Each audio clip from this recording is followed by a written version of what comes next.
continuar los trabajos, luego de la sesión ejecutiva, le permitimos a la licenciada González que continúe con las preguntas. Sí, señor secretario, agradeceré su contestación a la pregunta anterior conforme a la petición que hicimos de cuál es el estatus del el proyecto de portal de patronos. Sí, cómo no.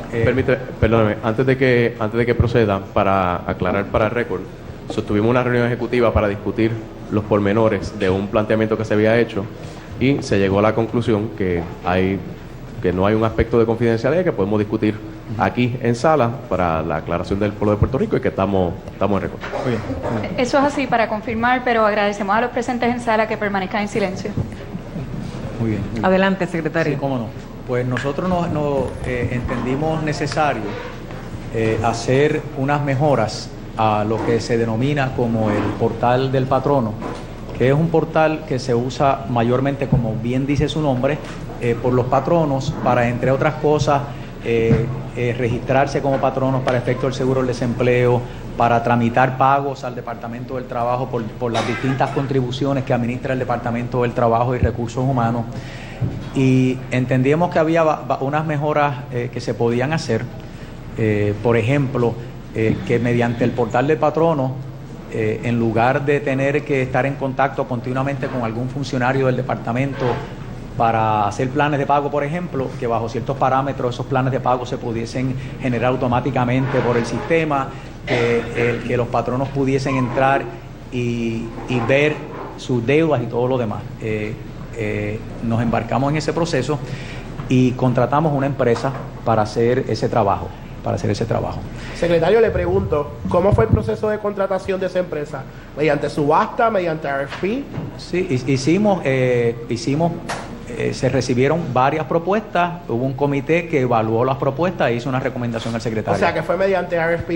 RFP, un proceso competitivo un proceso competitivo informal. Exactamente, sí, se recibieron las propuestas, un comité compuesto por funcionarios del departamento hizo una evaluación de las propuestas, hizo la recomendación al secretario y el secretario acogió esa recomendación. Sí. Muy bien. Sí.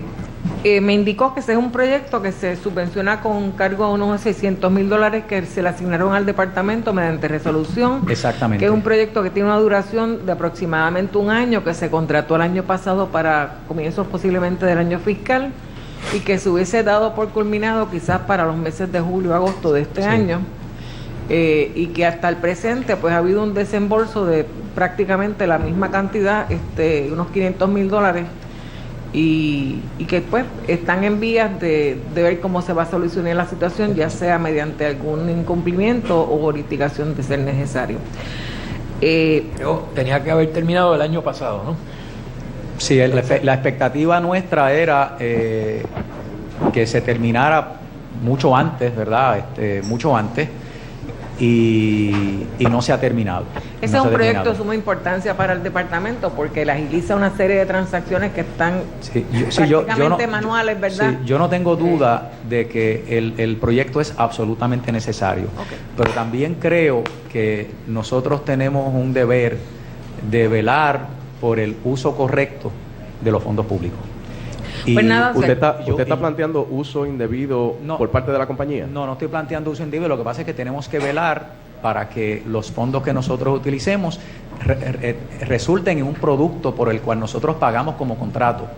Y si pagamos por un contrato y hemos desembolsado por un contrato y no se ha provisto el producto a satisfacción de nosotros, yo creo que nosotros como funcionarios públicos tenemos la obligación de actuar. Pero los desembolsos son de acuerdo a ciertos milestones que se van logrando. Exactamente. Y por ende la compañía iba cumpliendo y ustedes iban pagando. Exactamente. Nosotros íbamos pagando, la compañía iba cumpliendo, nosotros pagando. Pero la realidad es que la tardanza en hacer el proyecto fue lo que nos ha preocupado. Y por eso en este momento estamos en el proceso de determinar cuál es el curso de acción que nosotros vamos a seguir en cuanto a esa contratación en particular. Y en su testimonio usted dice que el departamento ha hecho todo lo posible para facilitar que ese proyecto se dé, que ha sido estrictamente culpa del suplidor. Así es, la interpretación nuestra es que nosotros hemos provisto todo lo que ha sido necesario para que el proyecto se realice. Esa es la posición nuestra. ¿Y no ha mediado ninguna otra consideración? No entiendo su pregunta. Más allá de eso, no ha mediado ninguna otra consideración. No entiendo su pregunta. Sencillo. Más allá del hecho de que usted entiende de que el departamento ha cumplido a su, como usted dijo, a su interpretación, se está cuidando muy bien en el lenguaje, usted entiende que esa es el único criterio, que se han atrasado a pesar de que ustedes han cumplido al 100%. La única consideración en esto es que nosotros entendemos que no han cumplido con las expectativas que nosotros tenemos como Departamento del Trabajo y Recursos Humanos. ¿Cuánto dinero se deja de perder por no tener este portal funcionando? No, como tal, es un cómputo que no podemos realizar porque es especulativo, porque se trata de lograr eficiencias en los pagos, ¿verdad? En teoría todo el mundo, todos los patronos que cumplen con los requisitos tienen que pagar el seguro por desempleo, tienen que pagar el SINOT, tienen que pagar el seguro choferil. O sea, en ese sentido, en teoría, no es que se pierde dinero, hace que sea más eficiente el servicio, hace que los fondos lleguen más ligeros, permite que el patrono tenga acceso más rápido a la información que necesita en términos de deudas, de poder hacer sus planes de pago. Bueno, al no estar mecanizado se puede perder dinero. Exactamente, o sea, pero el o sea, que se puede estar perdiendo dinero ahora mismo. El cómputo de... yo no puedo decirle que se está perdiendo dinero. No estoy diciendo que se puede. Se podría estar perdiendo dinero en la medida que algún patrono pues se sienta frustrado, ¿verdad? Podría, pero eso es una especulación. Secretario. Y su contención finalmente es que ustedes han cumplido al 100% con lo que se requiere de parte del departamento para que esa compañía estuviese en lugar para cumplir. Esa es la posición nuestra. Muy bien. Secretario, entonces voy a solicitarle que por favor nos haga un detalle completo de todo el procedimiento desde sus inicios, con una información resumida por mes de informe del contratista y pagos que se hayan desembolsado y el estatus actual hasta la fecha en que usted esté en el departamento. ¿Cómo no? Gracias. Mucho gusto. Vamos entonces a otro segmento, los contratos de servicios profesionales y consultivos. Me gustaría me dijera cuántos abogados externos tiene usted contratado al presente, además de los 14 abogados que creo que están en la división legal y unos que están en la unidad de antidiscrimen. Sí. Si tienen abogados externos que le ayudan a las diversas oficinas a llevar casos o en las gestiones que sea. Y si tiene en Estados Unidos también algún bufete de abogados externos contratados para gestionar algunas funciones de cabildeo con el Departamento del Trabajo o lo que sea. No. En cuanto a esa última pregunta, nosotros no tenemos... No hay externos de Estados Unidos. No tenemos ninguna representación legal o cabildero o bufete de abogados fuera de Puerto Rico. Me parece que en términos de abogados externos que realizan trabajo para el departamento de aquí, son 4 abogados. Cuatro compañías. ¿Esos contratos están suscritos hasta diciembre de este año?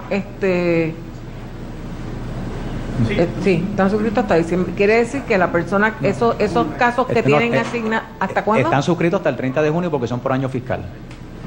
Independientemente del 50% de los gastos que vayamos a... Lo importante es que no se desembolse más del 50%. Okay. Pero están contratados hasta el 30 de junio, claro, siendo abogados. Usted sabe que la relación abogado-cliente es una relación de confianza. Que en ese sentido los contratos están suscritos hasta el 30 de junio porque son por año fiscal, pero también queda de la administración entrante si va a retener o no va a retener esa contratación. Yo todo el tiempo pensé que era la inversa, que se hacían hasta diciembre. Yo los míos los dejé hasta diciembre. Pero de todas maneras es correcto lo que usted está diciendo. La persona que venga a representar en el departamento tiene la potestad de tomar las decisiones. Claro. ¿Qué cúmulo de casos tienen esos abogados al día de hoy? ¿Son para ayudar a la división legal a llevar casos de empleados? No, nosotros como regla general la instrucción es que todos los casos, la mayor parte de los casos se envían para representación ante el Departamento de Justicia. Solamente en algunos casos particulares, por ejemplo, litigios de los tribunales, son muy pocos los casos que ellos llevan en litigios tribunales. ¿Qué tipo de trabajo hacen estos abogados ahí? Sí, ellos nos representan en reclamaciones ante la Comisión Apelativa de Servicio Público, por ejemplo, mayormente. Hay uno que funciona como oficial examinador para procedimientos internos en el Departamento del Trabajo. ¿Alguno de esos trabajos, el caso del despido o suspensión que hubo de unos árbitros fueron? Algunos de ellos, bueno, sí, hubo un oficial de esos que me está indicando, sí. ¿alguno de ellos fue el oficial examinador en el caso de las suspensiones de los sí, las personas que están en el negociado de arbitraje? Exactamente. ¿Ese caso ya se resolvió? No, internamente nosotros impusimos las sanciones que entendimos que eran necesarias. Tengo entendido que hay, no sé si la totalidad de los árbitros, pero varios de ellos sometieron apelaciones ante la Comisión Apelativa de Servicio Público y eso no se ha resuelto. ¿No se ha resuelto todavía? No se ha resuelto todavía, no. Pues nos gustaría un briefing de esa situación y si antes de diciembre 31 el licenciado que tiene a su cargo el trabajo de oficial examinador emite una resolución, pues que también nos las acompañe. De hecho, nosotros podemos facilitarle a ustedes todos los informes que radicó el oficial examinador sobre cada uno de los casos. Sí, claro, con mucho gusto, sí. ¿Quién es el oficial examinador? El oficial examinador, el licenciado José Negrón. José Negrón. Negrón, el secretario de corrección. De corrección, correcto, y ex juez. Sí. Hay un contrato que me resultó algo revelador también, porque no tengo claro y quisiera que me abundara. La Fundación Sila María Calderón tiene un contrato de servicios con ustedes que me gustaría que abundara de qué es lo que esa fundación lleva a cabo. Cómo no, con muchísimo gusto. La Fundación Centro para Puerto Rico, entre otras cosas, fomenta el empresarismo, particularmente entre las mujeres en Puerto Rico. O sea, hace adiestramientos, la capacita empresarialmente, les provee la capacitación para ser empresaria. Y entonces el contrato suscrito con la fundación es para brindarle los fondos para que ellos puedan realizar ese trabajo y cumplir con los objetivos que comparten con el Departamento del Trabajo, que es precisamente capacitar a personas desempleadas para empleos propios, adiestrarlos para hacer planes de negocio, para tener sus propias empresas, y es en esa dirección que es ese contrato. Okay. Sí. ¿Y o la delegación, eso es por ley 52 o es un contrato por otros No, esos son variados? Asignaciones especiales. Muchas. No, me parece que han habido una por año. O sea, ¿y desde cuándo está ese contrato entonces en vigor? No es de este año, es desde el 2014. Sí. Le pregunto si además de ese contrato la Fundación o el Centro para Puerto Rico tiene algún otro contrato o desembolsos.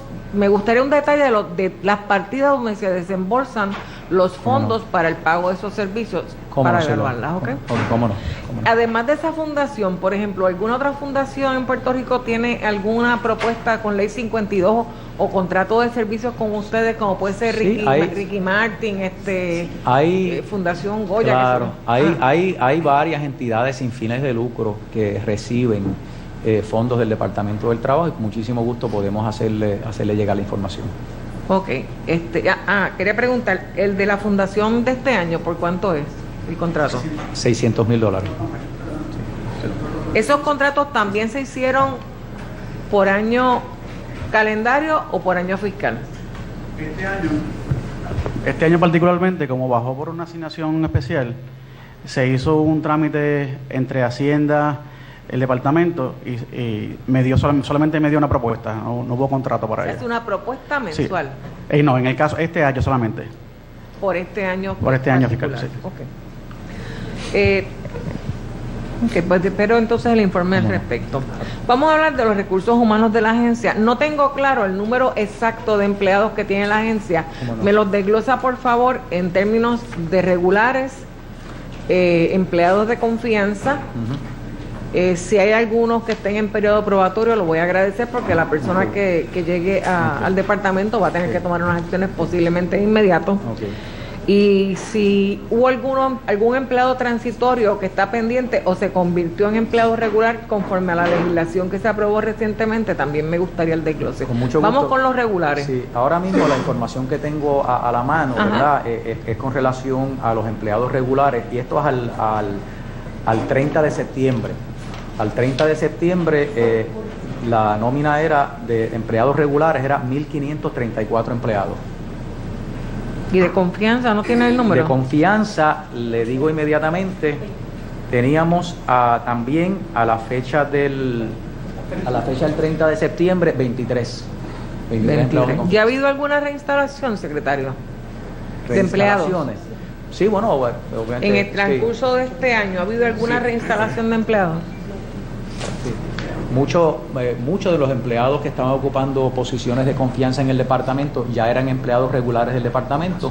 Y por lo tanto tienen su derecho de reinstalación. Se han reinstalado. Me interesaría recibir el desglose de los empleados reinstalados en los puestos que se les asignaron, ¿verdad? Los que les correspondía. ¿Cómo no?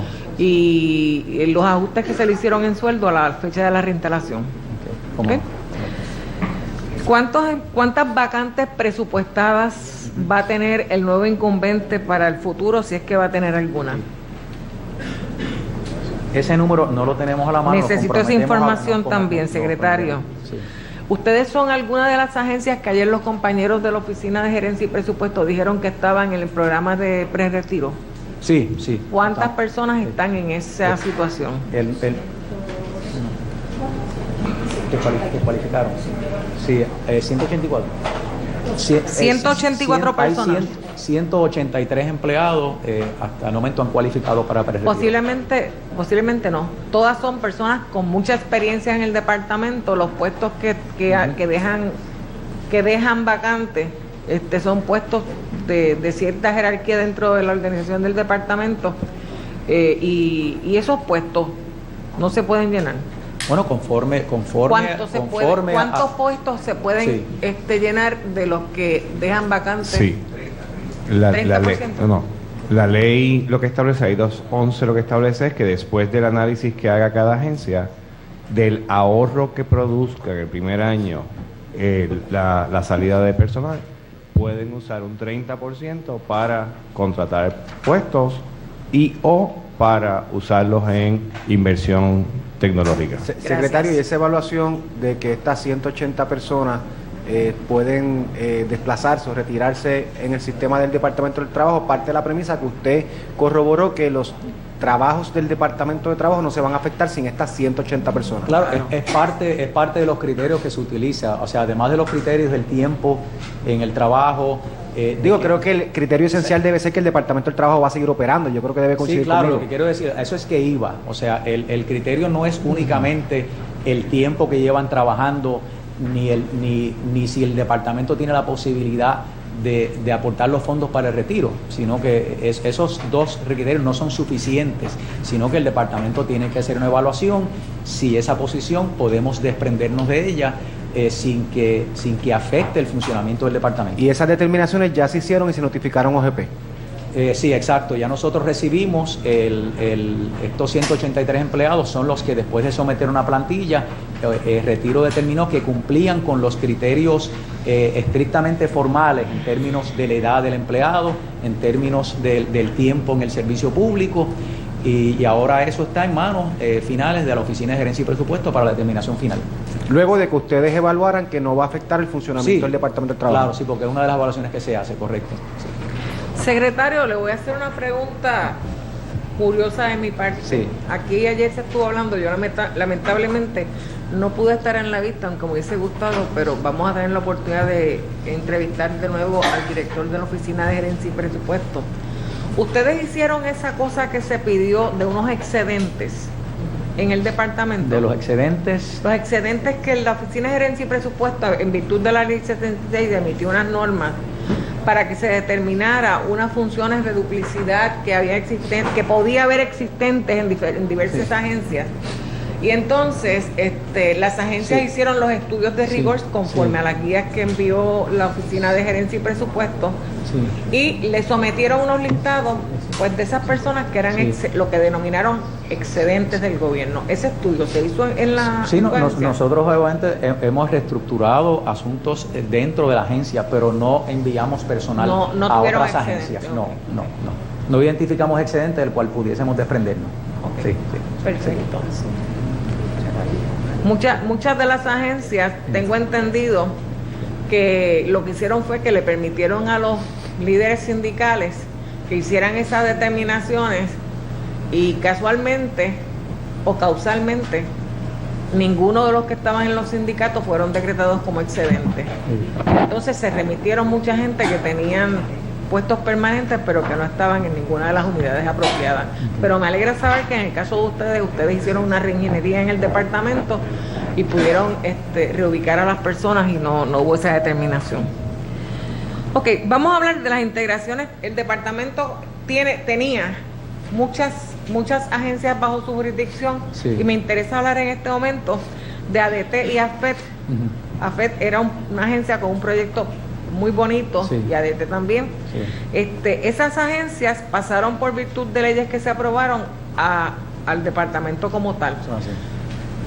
Me gustaría que me dijera en dónde usted está ahora, dónde está el departamento con respecto a esa gente que se recibió en el departamento luego de esa reorganización, dónde los reubicaron, o sea, yo sé que los reubicaron en los lugares que eran, ¿verdad?, afines con sus funciones, claro, pero ¿cómo se ha trabajado eso? Sí, realmente, como usted bien menciona, en el año, me parece que fue el año 2011, ocurre la reorganización de la agencia.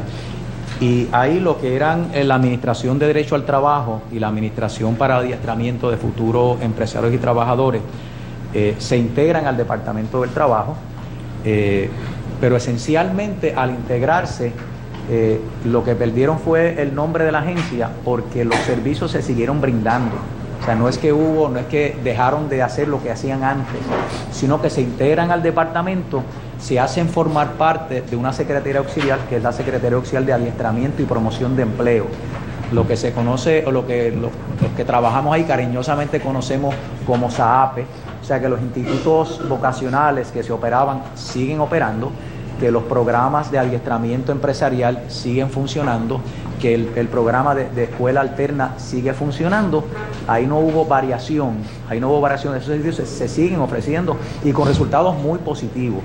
O sea que en ese sentido, en términos de las funciones que realizaban, siguieron realizando las mismas funciones, siguieron brindando los mismos servicios.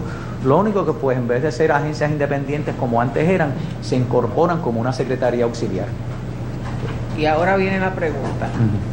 ¿Y cómo ustedes integraron esa gente que tenían planes de clasificación completamente diferentes a ustedes dentro del plan de clasificación de la agencia? ¿O en qué estatus está esa gente? ¿Cómo no? Nosotros hace muy poco obtuvimos autorización para precisamente poner al día e integrar las clasificaciones ocupacionales de esos empleados a las estructuras del departamento. ¿Hace muy poco es cuánto? Estamos hablando en septiembre. ¿Y a quién ustedes acudieron para pedir esa ayuda de integración o a quién hay que pedirle autorización para esa integración? Perdone, que estaba... No te preocupes. ¿Cuál fue la pregunta? Perdone. Sí. ¿A quién acudieron para que les ayudara a hacer ese ejercicio o a quién acudieron para que les autorizara ese ejercicio como tal? Realmente es Ocalar, OGP y Ocalar. Es un esfuerzo combinado porque se requieren autorizaciones de ambas entidades para hacer ese ejercicio. Ocalar lo que hace es que hace una evaluación normativa de que en efecto la propuesta de reclasificar o de ubicarlos en clasificaciones ocupacionales sea legal, ¿verdad? Y entonces en el caso de OGP lo que hace es la evaluación del posible impacto económico de eso. Pero se reciben autorizaciones de dos entidades gubernamentales. ¿Todas esas determinaciones a esos empleados? Si se les notificó las determinaciones, esto ocurrió en septiembre. Sí, esto fue en septiembre que se recibió la autorización. Y perdone, secretario, ¿desde cuándo ustedes tienen ADT y desde cuándo tienen AFET? Desde el 2011. Desde el 2011 tienen ambas administraciones y todavía al presente estamos en vías de notificarles las determinaciones finales. Yo le pregunto, me imagino que esto debe haber desarrollado un sinnúmero de apelaciones administrativas por hacer o no dejar hacer. No. Okay. O sea que ustedes no tienen reclamaciones de esta naturaleza, de esa naturaleza ante las comisiones. De esta naturaleza que yo recuerde no tenemos ninguna. Okay. No tenemos ninguna, claro. Esto tiene, yo entiendo su pregunta, pero obviamente hay que hacer el trasfondo para entender por qué fue en septiembre. Nosotros iniciamos o continuamos la elaboración del plan de clasificación y retribución del Departamento del Trabajo a raíz del plan de reorganización. Porque obviamente, como usted muy bien menciona, esas dos agencias eran agencias que no eran parte del departamento y por lo tanto cada cual tenía su plan de clasificación y su plan de retribución. En el 2012 se había presentado un plan de clasificación y retribución por la anterior administración que solamente... ¿Ante OGP? ¿O ante Ocalar? Ante Ocalar. Ante ambas. Ante ambas. Solamente contemplaba gerenciales. Confianza y el de unión. Solamente contemplaba los empleados de confianza y los empleados unionados. No contenía el personal gerencial. ¿Cuánto asciende el personal gerencial? ¿De cuántos empleados? Le verificamos el número de inmediato. ¿Cuántos unionados? ¿Cuántos unionados? Le verificamos el número. El asunto es que ese plan fue devuelto a la agencia. Fue devuelto a la agencia porque estaba incompleto. ¿Por ambas agencias? Sí, fue devuelto a la agencia porque estaba incompleto.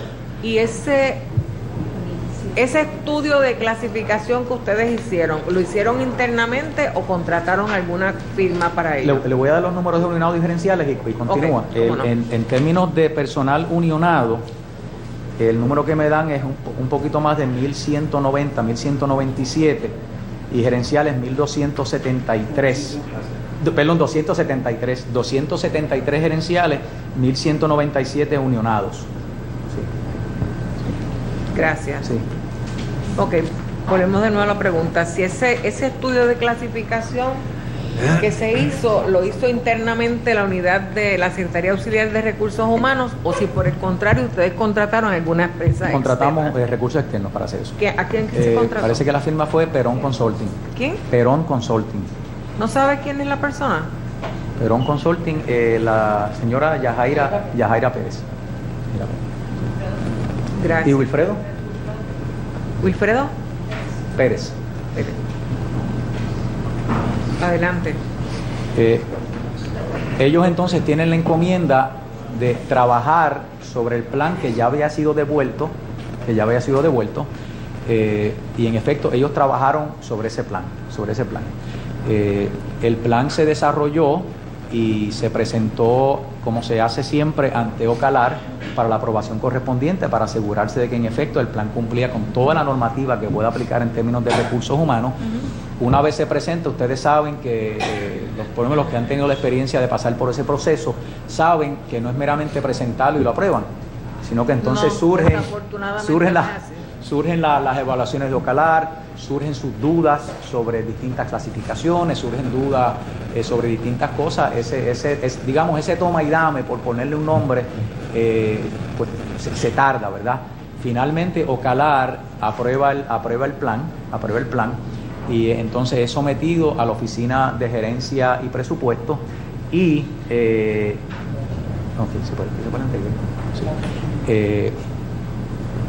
y entonces la aprobación del mismo pues no fue aprobado por la Oficina de Gerencia y Presupuesto. No fue aprobado por la Oficina de Gerencia y Presupuesto. Obviamente por razones fiscales. ¿Y el estatus de eso qué es ahora? ¿Dónde? Pues ahora mismo tenemos un plan de clasificación y retribución que en efecto está aprobado. E implantado sin impacto retributivo. No está aprobado por la Oficina de Gerencia y Presupuesto. O sea, y es que quiero llegar a la contestación a su pregunta. Fue presentado ante OGP por razones fiscales, el mismo no fue aprobado porque por el impacto fiscal y por la situación económica del país que todo el mundo conoce, y sí le traímos la preocupación de que teníamos empleados de ADT y AFET que entendíamos que había que hacer una gestión para poder incluirlos y uniformarlos con el plan de clasificación del departamento. Y por eso es que no es hasta septiembre, porque el proceso de preparación del plan de clasificación y retribución, de la presentación a Ocalar, de la presentación OGP, se tardó lo que se tardó, y ante la imposibilidad de que se aprobara, entonces decimos, pues mira, si no podemos lograr esto, entonces por lo menos vamos a tratar de hacer la integración en la estructura del departamento de aquellos que habíamos integrado bajo ADT y AFET.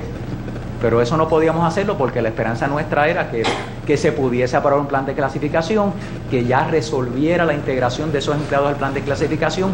Como eso no se pudo dar, pues entonces ahí vamos entonces a la segunda etapa del ejercicio, que es por lo menos vamos a atender esos casos particulares de ADT y AFET. En síntesis, lo que me está diciendo es que a partir del mes de septiembre ustedes lograron encajar, para ponerlo en términos, ¿verdad? Claro. Que sea, encajar a esa gente dentro del plan que tenía el departamento para que no estuvieran en un limbo de clasificación. Sí, en efecto, y que la retribución se quedó completamente inalterada porque a ustedes no le autorizaron ningún tipo de ajuste ni erogación de fondos en el aspecto retributivo por OGP. Exactamente, lo que se logró entonces fue que se enmendara el plan actual, unas enmiendas al plan Para actual eso. para esos casos. Y entonces esas son las notificaciones que ustedes están cursando a partir del mes de septiembre. No han enviado. Que se van a cursar. No han que enviado. se van a cursar, no se han enviado todavía. Pero en efecto, sí ha sido aprobado. Pero no se le tocó a nadie ningún sueldo. No. Nada para esto. O sea, Nada. lo que estamos, ¿verdad? Lo que yo me imagino que va a ocurrir es que cuando ustedes empiecen a notificar de esas acciones o cuando el próximo que llegue comience a notificar, pues ahí tendremos unos pequeños problemitas posiblemente de que la gente empiece a decir, pero a mí me pusieron por debajo de fulano y el palito de mi clase me la quitaron. Yo antes era 3 palitos y ahora soy 2 palitos porque posiblemente va a haber ese tipo de reclamaciones, no por retribución, sino por la jerarquía de ellos dentro de la organización. Pero eso ya lo atenderemos en el futuro. Claro. Gracias, secretario, por su explicación. No, gracias a usted. Vamos a seguir ahora. Permiso en sala, por favor. Vamos a continuar con el... Ahora, con la si me exposición. Yo quiero hacer unas preguntas, ya que estamos hablando de la situación económica, y se mencionaron, ¿verdad?, una serie de contratos profesionales que se estaban dando. Según nuestros datos y la data que está en la oficina del Contralor, la Fundación Sila María Calderón ha recibido, entre contratos de servicios profesionales y transferencias bajo la ley 52, cerca de $2 millones de fondos públicos durante este cuatrienio. A mí me gustaría que se explicara a base de qué y cuáles eran los servicios que brindaba la Fundación Sila María Calderón al Departamento del Trabajo durante este cuatrienio. Parece que ya la explicación la di ante una pregunta de la licenciada González, que los fondos que se han desembolsado al Centro para Puerto Rico iban dirigidos fundamentalmente al adiestramiento, a la capacitación de mujeres empresarias, que me parece que ustedes saben que tradicionalmente es una población vulnerable en términos de empleo, es una población vulnerable en términos de las posibilidades de capacitación por sus responsabilidades aumentadas, secretario, dentro del hogar y de la familia. ¿Este tipo de servicios solo lo da la Fundación Sila María Calderón en Puerto Rico? Este proceso de adiestramiento y entrenamiento de mujeres capacitadas para que puedan ingresar a la fuerza laboral. No conozco de ninguna otra fundación en Puerto Rico que tenga el andamiaje, que tenga los recursos para hacer este tipo de trabajo. A cambio de esos $2 millones, ¿cuántos empleos en el sector femenino se crearon durante estos años por razón del trabajo de la Fundación Sila María Calderón? Sí, nosotros con mucho gusto podemos brindarle la información, no la tenemos aquí a la mano, pero se la podemos brindar como parte del proceso. Pero tenemos un de transición. estimado, ¿usted recuerda después de haber invertido $2 millones que Ahora, se logró algo específico? Yo soy muy cuidadoso al momento de dar números porque no quiero decir un número por otro, por lo tanto mi compromiso es aprobarle la información conforme usted la ha solicitado. Y pregunto, ¿ese tipo de capacitación no se podía hacer dentro del Departamento del Trabajo y Recursos Humanos? ¿Había que contratar a alguien externo? La realidad es que con los recursos que nosotros tenemos internos era imposible, además de que este es un trabajo que ya venía realizando el Centro para Puerto Rico. Le pregunto, ¿era vital esa erogación de fondos ante la situación económica que usted mismo plantea, que inclusive no se ha podido ni trabajar la retribución de empleados de lo que era ADT ¿Era vital esa erogación de fondos para esa fundación? Primero, los recursos que se utilizaron para eso no fueron recursos internos del Departamento del Trabajo, fueron resoluciones, yo creo que muy buenas, de parte de la Asamblea Legislativa. ¿Resoluciones a qué aspecto? Y segundo, para asignar los fondos. Segundo, aquí se trata, como yo mencioné, de una población vulnerable. Secretario, en términos de empleo, coincidimos con y en esa parte. términos de la necesidad. La pregunta va dirigida a que para atender ese sector en particular, la pregunta fue si usted recuerda qué impacto ha tenido después de desembolsar $2 millones. Y usted me dice que no recuerdo, tiene el dato exacto, que nos lo va a proveer. Es que la pregunta del compañero es si valía la pena.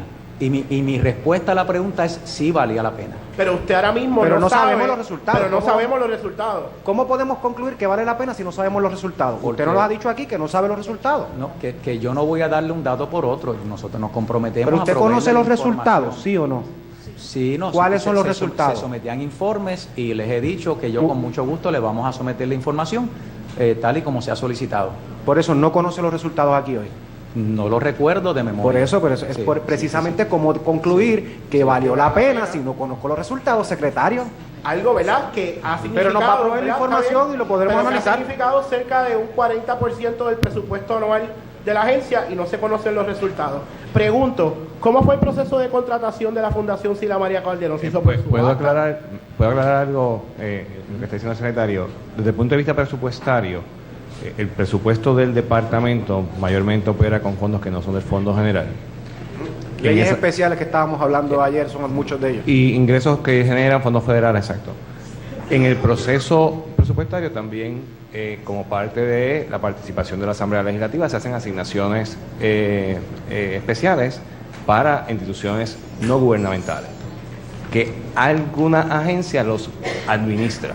Tiene la responsabilidad de... Y entendemos, director, las preguntas no iban dirigidas pero lo que quiero decir es que no es parte del presupuesto necesariamente... Sí, pero representa, ¿no? Sí, pero yo sé que no es parte del representa, pero lo administra el Departamento del Trabajo. Y cuando hablamos de números, estamos hablando de que si el presupuesto total del Departamento del Trabajo venga o no del Fondo General, son 7 millones. Y en 4 años se hicieron una erogación de fondos de cerca de 2 millones, lo que representa cerca de un 30-35% del presupuesto total. Si lo miramos esos números, a nosotros nos gustaría saber cuál fue el resultado de esa erogación de fondos. Yo creo que son preguntas sencillas ante la información que está plasmada aquí. Yo creo para que se entienda bien, esos fondos son asignados al departamento con ese propósito.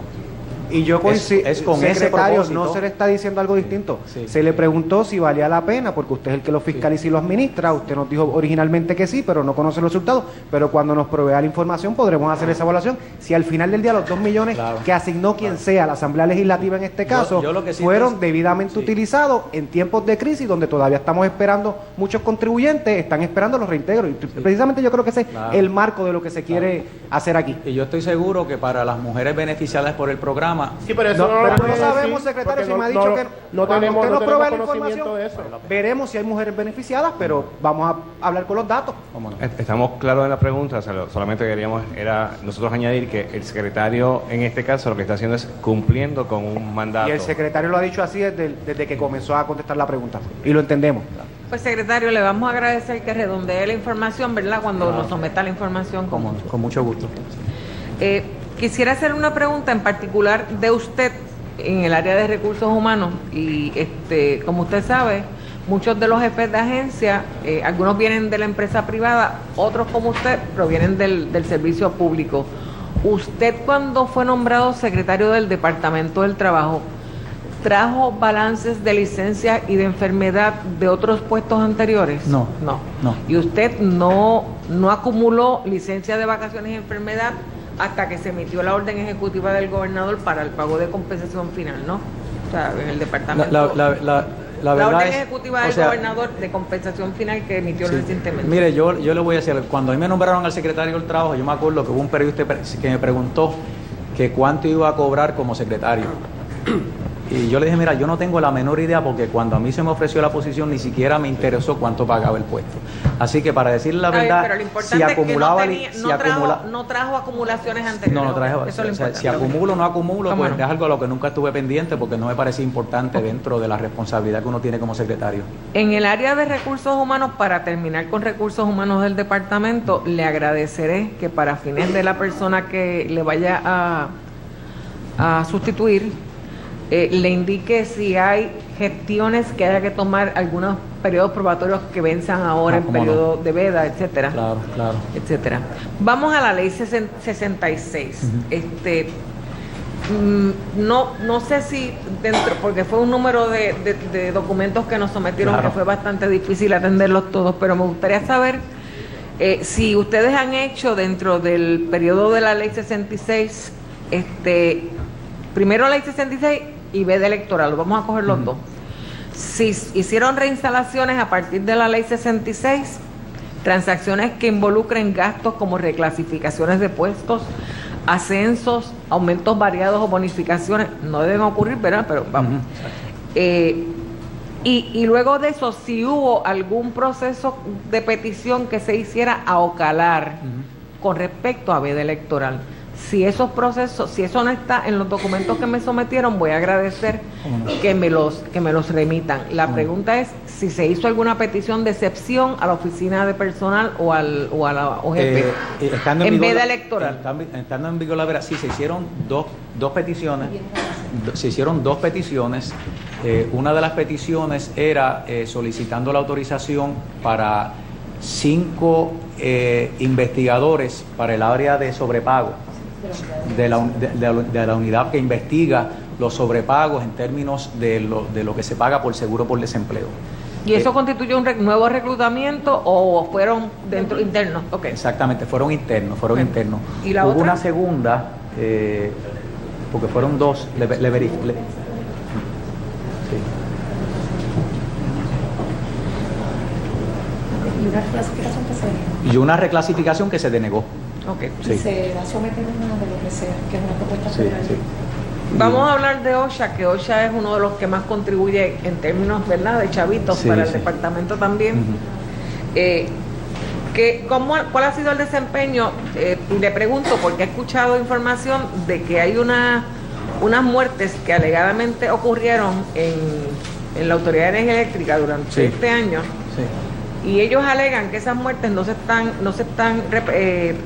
identificando como muertes como tal. Me gustaría saber primero cuál ha sido el rating de accidentes del trabajo en los últimos 2 años, si los tiene, y de muertes como condición de pues mira, trabajo. sí, no conozco el caso de 2 muertes que no se estén investigando como muertes. O sea que en ese sentido... Eso fue un comentario que escuché del presidente de la OTIER porque el único caso que nosotros conocemos y que se investigó y que se impuso multas y que se implantó el programa más agresivo que ha tenido OSHA para la supervisión de los trabajos de la Autoridad Eléctrica ocurrió a raíz de la muerte lamentable de 2 trabajadores en la planta de Palo Seco.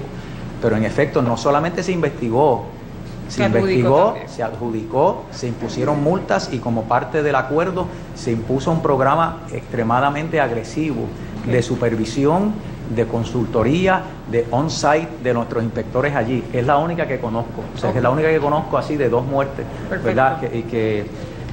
Sí estoy... ¿Y cómo ha bajado la incidencia de accidentes en el trabajo en los últimos años, si tiene esa información estadística? Pues mire, estoy buscando aquí precisamente como parte del informe, por ejemplo, hubo en lo que se refiere a la industria de hospitales, hubo una reducción de 1% en el índice de lesiones y enfermedades en el 2013, 2014, 2015, 2016. En la industria de restaurantes también ocurrió una reducción del 1% en ese mismo índice de lesiones y enfermedades para cada uno de esos años. En el área de agencia de manejo de desastre y emergencia también hubo ese mismo resultado. Podríamos resumir que ha habido una reducción ¿hubo algún aumento en algún en algún renglón? Por lo menos que no se refleja en el informe, pero con mucho gusto lo verificamos con el secretario auxiliar de Salud y Seguridad para brindarle la información. Cuénteme de la oficina de fraude. Esa es una oficina pequeñita, pero muy importante que siempre ha tenido el departamento y que siempre tiene las manos llenas. Sí, exacto. No me tiene que decir, ¿verdad? Por el tipo de información que se maneja allí. Sí. Ni nombres ni apellidos ni nada, pero si se han hecho reclamaciones casi siempre los fraudes están relacionados con trabajos internos de empleados del propio departamento que se cogen haciendo una serie de cosas o personas que están en contacto con esas personas. ¿Están trabajando en algo todavía? Bueno, realmente la unidad esta de investigaciones no trabaja con esos casos. A la unidad que nos referimos, a la que hicimos referencia en su momento, que solicitamos la dispensa, es la unidad, como usted sabe, el Departamento del Trabajo administra el seguro por desempleo. Ahí está lo que me refiero. Las personas pues solicitan seguros por desempleo y en ocasiones, lamentablemente, pues hay personas que son mendaces, por así decirlo, en sus reclamaciones. Y entonces esa unidad lo que se encarga es de verificar e investigar casos donde se plantea la posibilidad de que personas estén recibiendo el beneficio sin tener derecho a él. A eso que se refiere el trabajo que hace esa oficina. Sí. ¿Las manos llenas? Obviamente siempre es una oficina que tiene las manos llenas. Sí, en una ocasión yo tengo conocimiento que hicimos acercamientos a Fiscalía Federal porque había un número como unas estrategias y había personas del departamento también involucradas. Sí, pero por lo menos durante estos últimos años no ha surgido que yo conozca ningún caso, por lo menos generado por esa unidad, donde se plantee algún acto ilegal o fraudulento por parte de algún empleado en el manejo de esos programas. Sí. Okay. Pues vamos a entrar al aspecto de la litigación y me interesa mayormente la litigación interna de usted como autoridad nominadora, no a los casos en que usted interviene como secretario del Trabajo en representación de los obreros. Y también, aunque también voy a usar el caso de la unidad antidiscrimen, me dicen que hay unos señalamientos de que en un momento dado tenían 700 casos y que se tardaban casi 430 días en hacer la investigación. ¿Eso se corrigió, secretario? Sí, ese problema se atendió, se ha atendido, ¿verdad?, dentro de la posibilidad de 430 días de los recursos que tenga el departamento. ¿Cuántas personas tiene la unidad antidiscrimen? Eso entonces tenía 2, ahora hay 3. Sí. Es un área que tiene presupuesto asignado. Sí. Porque se nutre de la resolución conjunta. Ahí no se pueden utilizar fondos federales para parear nada. La unidad antidiscrimen tiene sus propios fondos que recibe anualmente, sí, pero no se utilizan fondos recurrentes o fondos internos para darle apoyo actualmente. ¿Se podrían utilizar? Entiendo que se podrían. Si hubiese la necesidad, entiendo que pues, por una resolución, algún mecanismo legal podría ser. Pero se ha atendido la situación y se ha mejorado ese número de días que se tardan de 430 días en atender una reclamación. Sí. Nosotros le queremos buscar el número, es un análisis que no tenemos a la mano, pero con muchísimo gusto buscamos esa información en términos estadísticos. La división de apelaciones del negociado, hay un problema y quién lo está atendiendo, si es un contratista. Estamos hablando de la división de apelaciones del Seguro por Desempleo. Sí.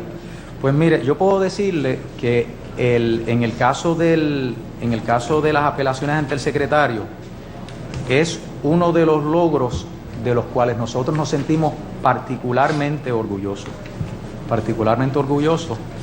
Y le voy a decir por qué. Como usted sabe, las personas solicitan el seguro por desempleo. Una vez se solicita el seguro por desempleo, el departamento toma una determinación de si en efecto la persona tiene derecho o no tiene derecho a recibir el seguro por desempleo. Ya sea el patrono o el empleado, pues entonces puede impugnar la determinación que se toma a nivel de una de las oficinas, ¿verdad? El Departamento del Trabajo Federal mide mide el desempeño a base de dos métricas. ¿Cuántas de esas apelaciones se ha resuelto dentro de los 30 días de haberse hecho la apelación y cuántas se han hecho dentro de los 45 días de haberse hecho la apelación? ¿Y ustedes están dentro de los términos? Bueno, cuando nosotros llegamos se resolvían el 0.2% de las reclamaciones dentro de los 30 días y el 2.1% dentro de los 45. Ahora, nosotros el departamento, o sea, los funcionarios que trabajan ahí, a la fecha más reciente, el 62% de las apelaciones se están resolviendo en 30 días y el 92% en 45 días. ¿Se mecanizó el sistema? ¿Cómo No, se atendió eso entonces? ¿Con personal adicional? Redistribución, o sea que subimos de menos de 2% en ambos casos a 62% a 30 días y 92% a 45 días. Perfecto. Y de haber estado en riesgo en virtud del incumplimiento con las métricas, salimos del riesgo. Perfecto. ¿Alguna demanda de algún empleado en su contra en foros locales o foros federales en su carácter de autoridad nominadora, patrón empleado? Sí, ¿Hay algunas demandas de empleados radicadas en los tribunales? Sí, es que no me consta del listado que sometieron, no sometieron a la causa. La causa y no puedo identificar cuáles de esos casos son. Pues cómo no, pues le hacemos la segregación. Y si no. se transigieron casos del área de recursos humanos, ya sea despidos previos, con la transacción, el monto y las fechas. ¿Cómo no?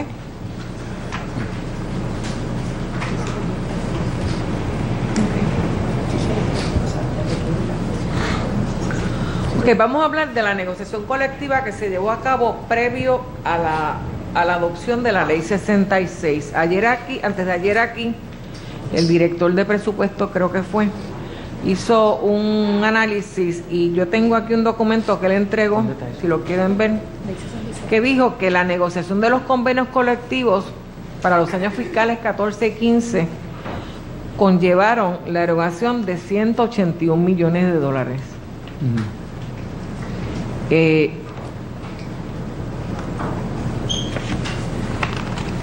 Eso fue previo a Ley 66. Yo tengo información de que unas agencias, en particular las corporaciones públicas, porque con Ley 45 no hubo grandes problemas, se negoció como se negoció y se acabó el evento. Pero con los líderes de las uniones que pertenecen a organizaciones sindicales grandes como son la UTIER, los de la Junta Reguladora de Telecomunicaciones, no sé si estaba también los del fondo, etcétera. Hubo problemas en términos de las transacciones y me informan que pues, se llegaron a unos acuerdos. ¿Cuál fue su participación en ese proceso de Ley 66 previo, durante o después? Bueno, nosotros la participación que tuvimos antes de la implantación de la Ley 66 fue que se le brindó una oportunidad a los representantes de los trabajadores a que negociaran, digamos, unos acuerdos que de alguna manera obtuvieran el mismo nivel de ahorro que se hubiera obtenido con la implantación de la Ley 66. Y yo fui parte del comité representando al Estado que se sentó con las uniones. ¿Con las de Ley 45 como con las de Ley 130? Sí, exactamente. A nivel ya aprobada la Ley 66, la intervención del departamento era a los únicos propósitos de proveer los mediadores para aquellos procesos de mediación que se fuesen a dar ya a nivel de cada agencia particular. O sea que tuvimos dos participaciones. Uno, antes de la implantación de la ley, que fue que se llegaron a unos acuerdos internos con varias uniones, y luego, una vez aprobada y puesta en vigor la Ley 66, mediadores del departamento participaban en negociaciones particulares de cada agencia.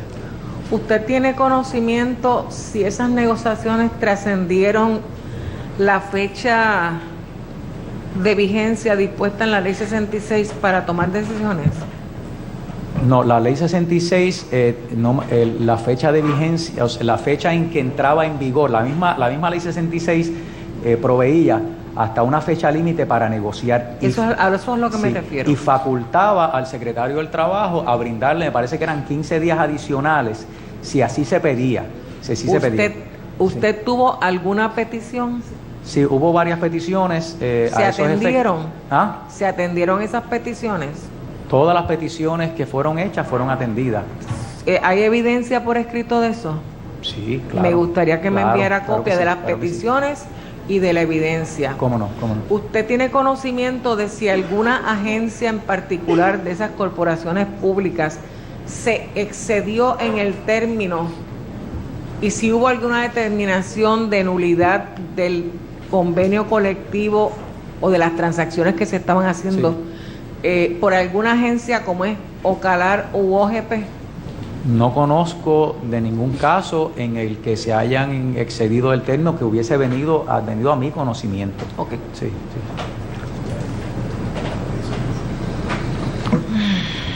Vamos a la ley 52 y la ley 82. Y quiero que le explique en términos bien breves qué es la ley 52 y qué es la ley 82 para que la gente que nos está escuchando sepa. Pero breve, secretario, por favor. Básicamente, la ley 52, nosotros durante nuestra administración tuvimos muy poco manejo de ley 82, porque básicamente ahí no se presentaron propuestas, no había fondos. Casi nadie la maneja, no porque es porque no lo saben, ¿saben? Pero en el caso específico de nosotros es que no había fondos para distribuir conforme a la ley 82. Bajo la ley 52, todos los patronos en Puerto Rico que pagan el seguro por desempleo también se les impone una contribución adicional, ¿verdad? ¿Está al día de hoy en cuánto? Uno y medio, si me parece. 1.5, ¿verdad? Es la contribución de ley 50. 1%. Es 1%. Eso se paga con la planilla de contribuciones para el desempleo. ¿Esa planilla se rinde cuando? Trimestral. O sea, quiere decir que cada 3 meses ustedes tienen que contabilizar, están contabilizando mensual, diariamente posiblemente, ¿no? Pero que cada 3 meses ustedes tienen una información más o menos veraz de lo que está entrando. Cada 3 meses, ¿ok? Sí. Cada 3 meses tenemos una idea, de verdad. Y ustedes establecieron un procedimiento para la petición de propuestas en el departamento. Bueno, ley 52. Primero, ley 52. Eso entra a un fondo, se crea un fondo especial mediante una ley, me parece que es del 1991. Del 1991, ley 52. Con lo que entra por el pago de esa contribución especial, se crea el fondo. Ese fondo, una parte, creo que es hasta un 10%, se puede utilizar para fines administrativos, de administrar el programa. El restante se puede utilizar o se utiliza para el pago de subsidios salariales que se obtienen mediante la presentación de propuestas, y la ley permite inclusive que se utilice para la adquisición de equipos, vehículos, materiales que se entiendan que sean necesarios para crear o para mantener empleo. Y me gustaría que me informara, si lo tiene a la mano, si no, le voy a rogar que me lo tenga. ¿Cuánto fue lo que se ingresó por concepto de ese fondo de ley 52 en los años fiscales 12-13, 13-14, 14-15 y cuánto hay ahora en este momento? Okay. ¿Cuánto tienen ahora?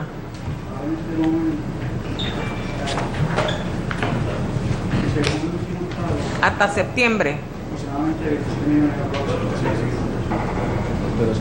27 millones. Lo último que se había recibido llegaba a un poco más de 27 millones de dólares. 27 millones de dólares.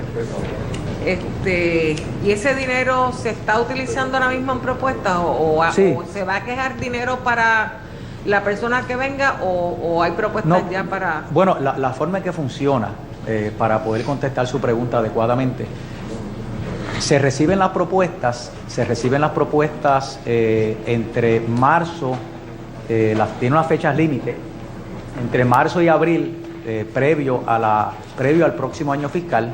se reciben las propuestas, se evalúan por una junta que hay en el departamento y entonces se otorgan los fondos. O sea que como regla general ya los fondos están otorgados a las entidades. Por ejemplo, cuando nosotros llegamos al departamento, ya los fondos que estaban otorgados habían sido otorgados. Y porque corren por un año fiscal completo y como hay una fecha límite para someter propuestas, o sea, no hay no es todo el año, porque la idea es recibir las propuestas antes de que entre en vigor el próximo año fiscal, se aprueban propuestas, se otorgan los fondos y esos fondos